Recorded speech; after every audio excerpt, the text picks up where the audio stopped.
नमस्कार साथियों, मैं पंकज परमार। राज्य सेवा परीक्षा 2023 में डिप्टी कलेक्टर में के पद पर मेरा चयन हुआ है। रणनीतिक 51 बैच का हिस्सा है रट्टा मार सीरीज। रट्टा मार सीरीज का सीधा सिंपल सा अर्थ है रटना, उन फैक्टों को रटना जो प्रीलिम्स में बहुत ही लाभदायक रहे, है ना। रट्टा मार सीरीज जो है इसका हमने मतलब जो इनोवेशन ये आया हुआ कि उन तथ्यों पर आपको फोकस करना है जो जल्दी जल्दी आपको चीजों को रिवाइज करवा सके, ठीक है, ताकि एग्जाम में आपको खुद से याद करने की आवश्यकता नहीं है। रटनाने की जिम्मेदारी हमारी है। रणनीतिक 51 बैच मात्र 1499 में उपलब्ध है। आप जितनी जल्दी इसको एक्सेस करेंगे आपको रट्टामार सीरीज, पॉकेट सीरीज, जिसमें छोटे छोटे फैक्टों को आपके और छोटे छोटे फैक्टों को आपके सामने लाया जाएगा, और 100 से 120 जो हमारे प्रश्न पत्रों की एक सीरीज है जिसमें कैसे नेगेटिव मार्किंग से आपको डील करनी है उसके बारे में आपको बताया जाएगा। आखिरी में एक चीजें आएगी जिसमें आपको एक डिस्क्रिप्टिव प्लान में आपको दे दूंगा। तो आज रट्टामार सीरीज का जो हमारा टॉपिक है वो है मध्य प्रदेश की जलवायु। मध्य प्रदेश की जलवायु, जलवायु से संदर्भित कोई भी एक पार्ट है कि एक लंबे समय लगभग 25 वर्षों तक अगर वहां का तापमान किन्हीं वहां के ताप दाप और वर्षा के आधार पर एक स्थिर पैटर्न बनता है तो उसको हम जलवायु कहते हैं। जलवायु के अंतर्गत मध्य प्रदेश की जलवायु के बारे में हम पढ़ेंगे कि मध्य प्रदेश की जलवायु किस प्रकार की है। मध्य प्रदेश की जलवायु में टेम्परेचर का वेरिएशन कैसा होता है, वर्षा का वेरिएशन कैसा है, और यहाँ पे वायु दाब का पैटर्न कैसा है, ठीक है ना। एक औसत तापमान मध्य प्रदेश का कितना है, 21 डिग्री सेल्सियस की एक रेखा किन किन क्षेत्रों से होकर गुजरती है, 112 सेंटीमीटर वर्षा रेखा किन किन क्षेत्रों को विभाजित करती है, और वायु दाब का पैटर्न कैसा रहता है, औसत तापमान दक्षिण से उत्तर की ओर जाने पर कैसा है, और ताप दाब और वर्षा के आधार पर मध्य प्रदेश की जलवायु कितने भागों में डिवाइड करा गया है, इन सब चीजों के बारे में आपको इन फैक्टों में दिखाया जाएगा, बताया जाएगा, ठीक है ना। तो मृदा के बारे में हम नहीं पढ़ेंगे, मध्य प्रदेश की जलवायु के बारे में ही पढ़ेंगे कि मध्य प्रदेश की जो जलवायु है, मुख्यतः मध्य प्रदेश की जो जलवायु है वो कैसी है, उष्णकटिबंधीय मानसूनी जलवायु, क्योंकि मध्य प्रदेश के 14 जिलों से होकर कर्क रेखा बीचों बीच से होकर गुजरती है। तो मध्य प्रदेश के उत्तरी क्षेत्रों में उपोष्ण जलवायु और दक्षिणी क्षेत्र में उष्ण जलवायु के पाया जाता है। मध्य प्रदेश का जो चंबल एरिया है उप आर्द्र वाला क्षेत्र है, और दक्षिणी पूर्वी मध्य प्रदेश को हम आर्द्र जलवायु क्षेत्र भी बोलेंगे, ह्यूमिड एरिया भी जो बोलेंगे, ठीक है ना।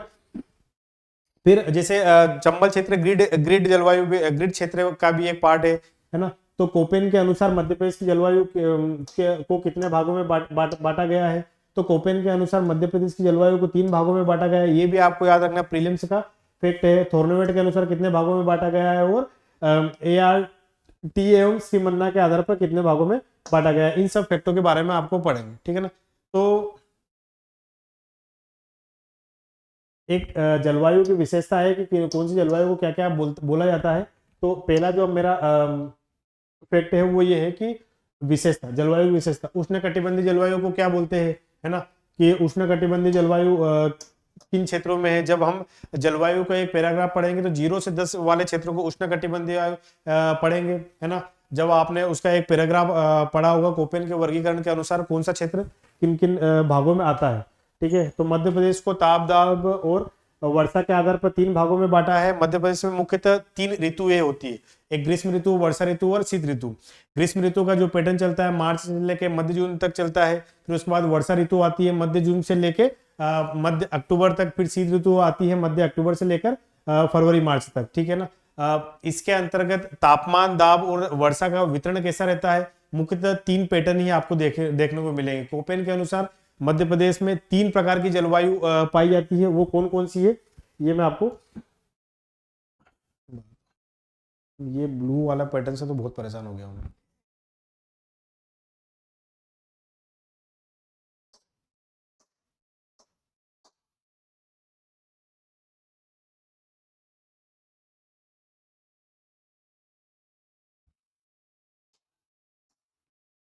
कोपेन के अनुसार कुछ वर्ड, कोपेन ने 5 वृहद जलवायु के 5 भागों में बांटा गया था कि पहला जो है उष्णकटिबंधीय जलवायु क्षेत्र, जो ए सेगमेंट है वो उष्णकटिबंधीय जलवायु का सूचक है। जो बी जो दर्शाता है वो शुष्क जलवायु के साथ साथ जहाँ हवा के साथ पवन और जल की मात्रा कमी नहीं है, जो आर्द्रता है, एक ह्यूमिड एरिया, वो बी सेक्टर को दर्शाता है। सी जो है शीतोष्ण वाला जो एरिया को दर्शाता है। डी जो है महाद्वीपीय प्रकार की जलवायु को दर्शाता है, और ई जो है ध्रुवीय जलवायु को दर्शाता है, जहां पर A B C D और ये जब आए तो वहां की जलवायु के बारे में हम बता सकते हैं सिर्फ शब्दों के आधार पर कि इस क्षेत्र की जलवायु कैसी रही होगी। जैसे मध्य प्रदेश की जलवायु है, अब मध्य प्रदेश की जलवायु के जो 3 भाग है, AW है ना, ए जो हमने पढ़ेंगे उष्ण कटिबंधीय जलवायु के बारे में पढ़ा था कि ए जो है वो पहला जो पार्ट है वो AW है, ए जो है उष्ण कटिबंधीय जलवायु और W जो है वेस्टर्न सवाना प्रकार की जलवायु। तो जो AW जो वर्ड है वो इंडिकेट करेगा सवाना प्रकार की जलवायु, सवाने तुल्य जलवायु जहां पर दिन रात के तापमान में अंतर अधिक होता है ना। फिर उसके बाद BSH मध्य प्रदेश का जो क्षेत्र है BSH स्टेपी जलवायु, जहां पर ग्रीष्म काल में गर्मी अधिक और शीत काल में ठंड अधिक होती है ना। फिर उसके बाद आता है पूरा मध्य प्रदेश, लगभग 80% जो भाग है वो CWG क्षेत्र है, जो गंगा तुल्य जलवायु के पार्ट में डिवीजन करते हैं। 3 प्रकार की जो जलवायु है ना, थोर्नवेट के अनुसार जो जलवायु है वो तट अल्पाद्र, शुष्क अल्पाद्र और आर्द्र जलवायु। आर्द्र जलवायु मानसूनी क्षेत्र है जहां पर ह्यूमिड एरिया जो रहता है। उत्तरी क्षेत्र में हमारे यहाँ ग्रीड क्षेत्र में उपाद्र जलवायु है ना, और पूरे मध्य प्रदेश में लगभग सम जलवायु का एक पार्ट आता है।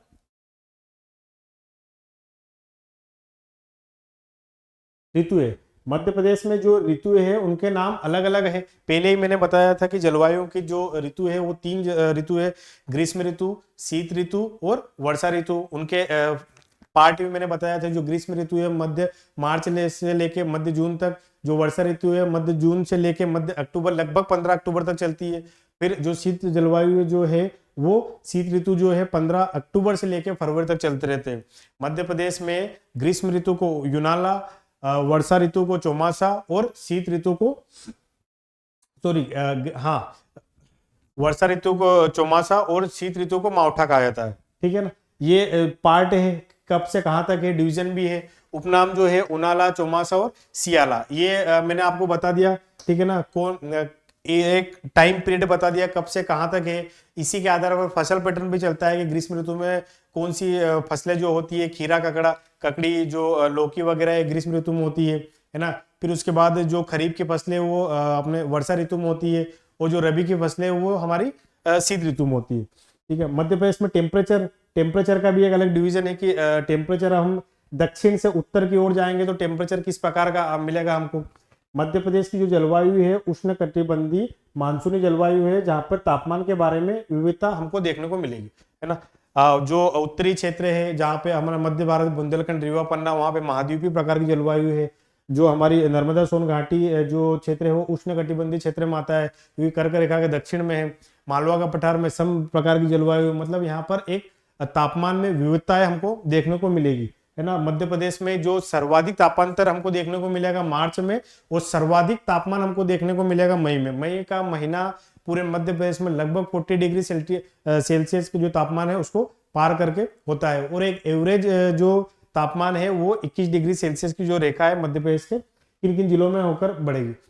उष्ण कटिबंधीय जो दशा जो है, उष्ण कटिबंधीय दशा में जो होता जो है कि वर्ष भर तापमान एक सेम रहता है ना। जब आप 0 से 10 डिग्री सेल्सियस में जाओगे तो वहां पे आपको टेम्परेचर में ज्यादा वेरिएशन नहीं मिलेगा, 1 से 1.5-2 डिग्री टेम्परेचर में वेरिएशन मिलेगा। जैसे जैसे हम मध्य प्रदेश के दक्षिणी क्षेत्र में तापमान एक समान रहता है और उत्तरी क्षेत्र में जाता है, जैसे दक्षिण से उत्तरी क्षेत्र में जाएंगे तो तापमान में तापांतर हमको देखने को अधिक मिलेगा। ठीक है, तापमान और तापांतर के साथ सर्वाधिक तापमान जो मैंने आपको बताया था मई माह में, सबसे कम तापमान मध्य प्रदेश में जनवरी माह में, सर्वाधिक दैनिक तापमांतर हमको तापांतर देखने को मिलेगा मार्च में। जैसे ही शीत से ग्रीष्म ऋतु में एंटर करेंगे तो मार्च में हमको बहुत ज्यादा दिन में गर्मी और रात में ठंडक का एहसास होगा, है ना। न्यूनतम तापमान आपको मध्य प्रदेश में दिसंबर में देखने को मिलेगा, और मध्य प्रदेश में सर्वाधिक तापमान 1995 में गंज बासुदा में 48.9 डिग्री सेल्सियस रहा है, और न्यूनतम तापमान जो एक एवरेज रहता है वो शिवपुरी में आपको मिलेगा।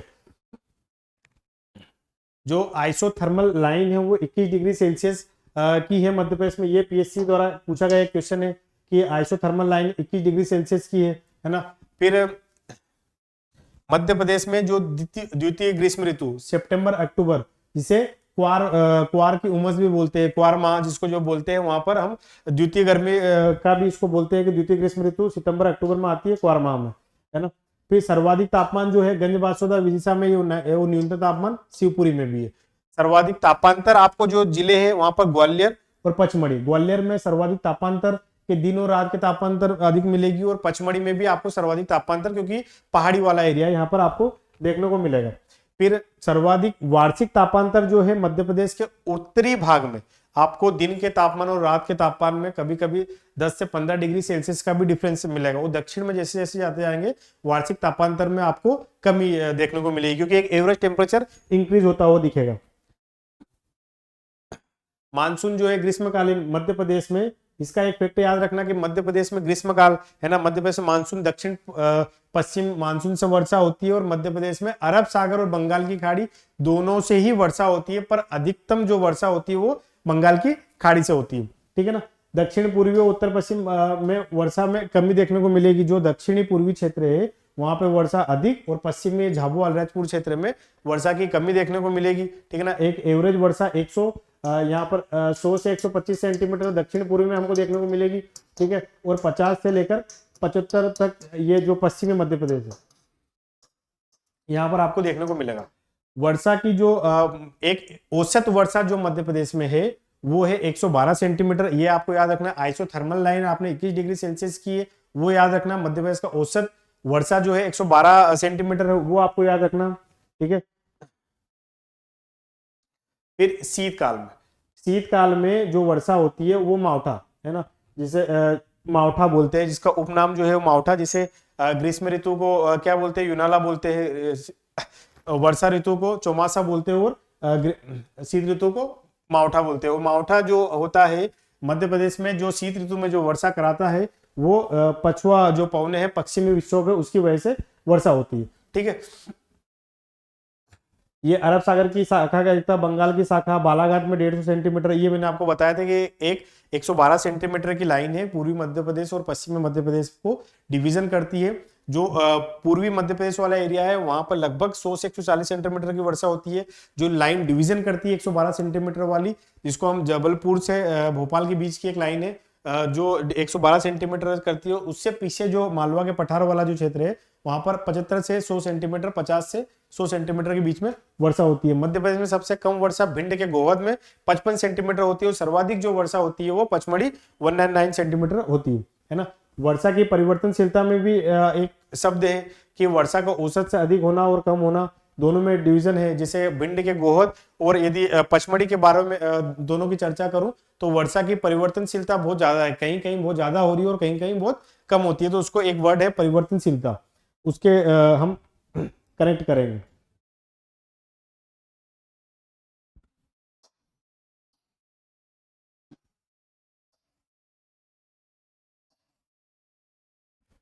अब वर्षा तापमान में हमने तीनों देख लिया है ना। तापमान में देख लिया कौन से क्षेत्र में तापमान अधिक रहता है। जब हम दक्षिण से उत्तर की ओर जाते हैं तो तापमान में क्या वेरिएशन होता है, पूर्व से पश्चिम की ओर जाते हैं तो वर्षा के पैटर्न में क्या चेंजेस होता है। ठीक है ना। कौन कौन सी शाखा है, अरब सागर की शाखा से कहाँ कहाँ वर्षा होती है, बंगाल की खाड़ी से कहाँ कहाँ वर्षा होती है। मेनली जो मुख्यतः जो वर्षा होती है वो पूरी बंगाल की खाड़ी से होती है, लगभग पूरे मध्य प्रदेश को कवर करती है। अरब सागर की भी शाखाएं रहती है, पर दोनों की जो शाखा है वो लगभग हमारे गुना ग्वालियर वाले क्षेत्र में कनेक्ट होती है ना, वहां पर सब दोनों शाखाएं मिलती है। पर सबसे कम वर्षा पश्चिमी क्षेत्र होने के कारण ये है कि पूना से होते हुए जो गर्म जो वर्षा लेकर जो पवने आती है वो गर्मी के कारण उसका इवापोरेशन होता है, जो अलीराजपुर झाबुआ में उसका इम्पैक्ट हमको देखने को मिलेगा कि वहां पे कम वर्षा होती है। ठीक है ना। आइसोथर्मल लाइन, एक एवरेज रेनफॉल वाली लाइन, ठीक है, ये आपके मध्य प्रदेश की जलवायु का एक पैटर्न है। यही जो रट्टामार सीरीज है रणनीतिक 51 बैच का एक हिस्सा है। मात्र 1499 रुपए में आपको ये रक्षा एकेडमी के ऐप पर आपको ये सीरीज देखने को मिलेगी, जिसमें लगभग 100 से 120 प्रश्नों का आपका एक रिवीजन कराया जाएगा, जिसमें कैसे नेगेटिव मार्किंग को डील करना है। एक पॉकेट सीरीज होती है जिसमें उन फैक्टरों को मात्र जैसे मध्य प्रदेश का एसडीजी में इंडेक्स हो गया है ना, जीआई टैग कौन कौन से मिले, मिनरल्स कौन कौन से कहाँ कहाँ किन किन क्षेत्रों में मिलते हैं, वो पॉकेट सीरीज का एक हिस्सा है। ठीक है। तो आप तुरंत ही रणनीति 51 बैच को ज्वाइन करिए और इन सब चीजों का लाभ लीजिए। धन्यवाद।